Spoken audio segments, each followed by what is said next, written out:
Okay, guys, so in this video, we are going to break down the film for Shedeur Sanders versus BYU, which did not go well. Let's go ahead and dive in and see exactly just what went wrong for Colorado and specifically for Shedeur Sanders as he is leading up to his NFL draft day. And how high could Shedeur Sanders go? I don't know. So on this one right here, it's a critical 4th and 1 at the start of the game. At the bottom of the screen here, you have Travis Hunter. For whatever reason, Shedeur Sanders does not trust that Hunter can get off his man on a quick little hitch route. So he works the left side of the field and it's not quite there. He steps up in the pocket, tries to hit a drag route underneath, but it's just completely off the mark. But what I thought was even more interesting, look at the interaction between Shedeur Sanders and Travis Hunter. Supposed to be best buds. Of course, they're both competitors right here. But Travis Hunter not happy at all that Shedeur Sanders did not work his way in a critical 4th and 1 early in this game.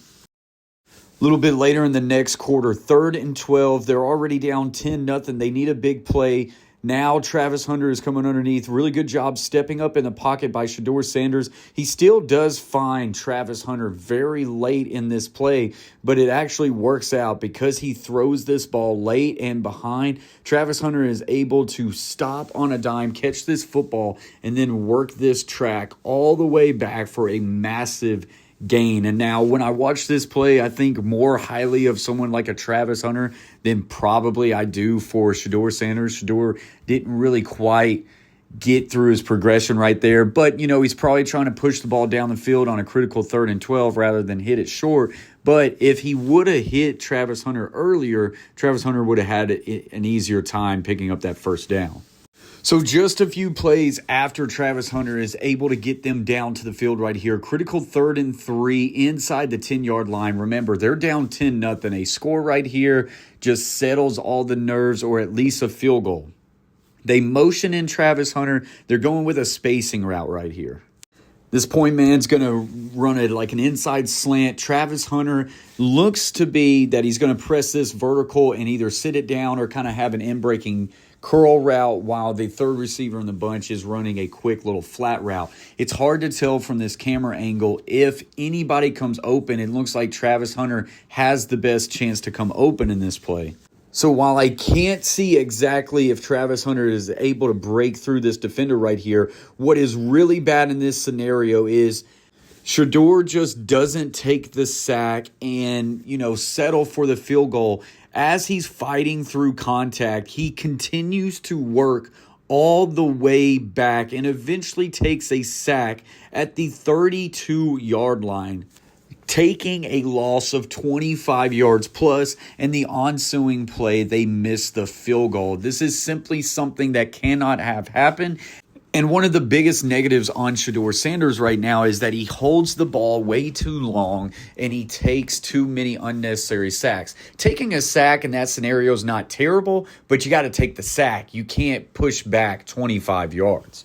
So a little bit later, it's 3rd and 7, another critical down, 2-by-2. The offensive line does not pick up this stunning backer right here, not necessarily Shedeur Sanders' fault, but as he tries to escape this pocket, he knows it's 3rd and 7. He's just extremely loose with the ball, and this ball eventually comes out, and instead of it's unfortunate that you have to take a sack, but instead of taking the sack and punting this ball off and changing field position, because of his lack of ball security, now BYU has the ball deep in their own territory, and BYU later is able to convert this into points. It's Shedeur's job right there to protect the ball, and whether that means get down or throw the ball away, he cannot be loose with it and fumble that football. Now, a little bit later, they're down 20-10, 2nd and 14, and this is a good play by Shedeur Sanders. Trips left, single receiver to the right, and they're just going to go with a little flat go route, fade route here by the inside slot. Shedeur Sanders with good footwork throws this off a little bit off balance, but he puts this ball up where his receiver can get a little bit fade, and he fits it in between two defenders, but Horn is not able to come up with this football. It gets tipped up and intercepted. When you look at this play again, maybe at this moment right now, the ball could go ahead and be out, but I'm not going to blame too much. He does place this ball in between the corner and the safety. This is one of those tough catches that the wide receiver just has to come up with. It ends up being an interception on Shedeur Sanders' stat line, but I don't necessarily blame him too much.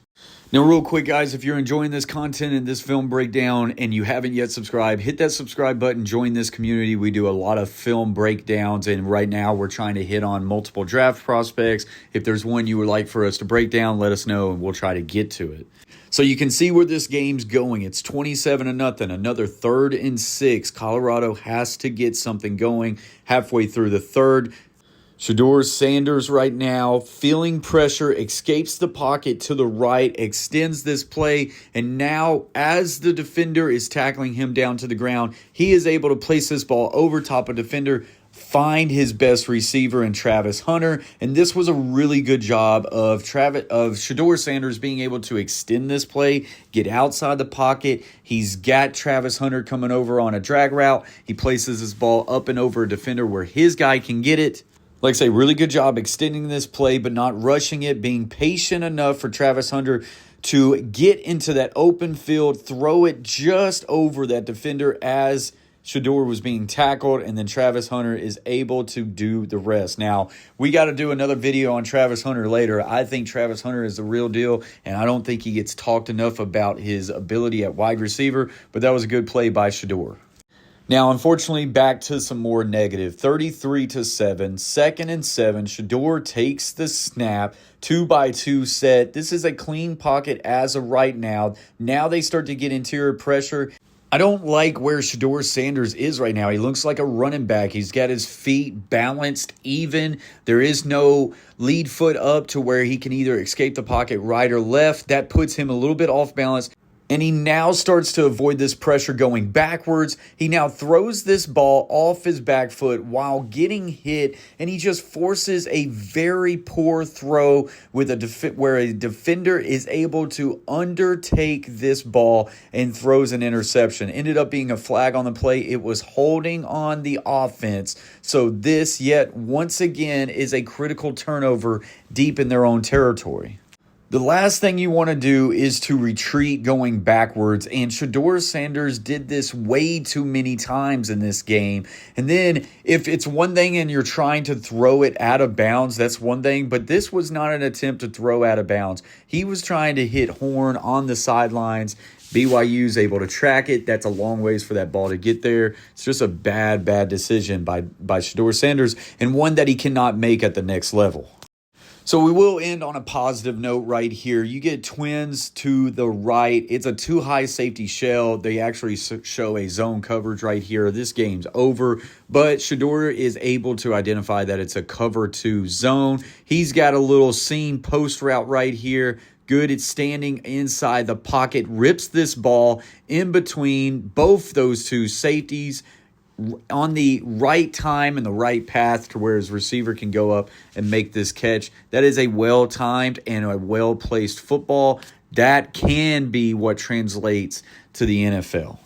But it's the bad mistakes that has to be cleaned up. And like I say, Shedeur Sanders had one of the highest sack rates out there for a quarterback in college football last year. And too many times it's because he's just holding on to the ball too long. And while his completion percentage is higher than some teams, it simply is because he's not forcing bad balls, which is a good thing. But taking these unnecessary sacks, that is not the way to combat it. And he really did a poor job at it in this game. We're going to break down more films on Shedeur going forward. I don't want to just put it on this one game. Shedeur Sanders has talent, and he's had some great games. But in his most important game, his last one at Colorado, bowl game against BYU in the Alono Bowl, where you've got NFL scouts really looking at it, just did not perform well. Let me know what you guys think about this film breakdown and Shedeur Sanders and his draft prospect going forward. As always, stay humble, stay kind. Peace.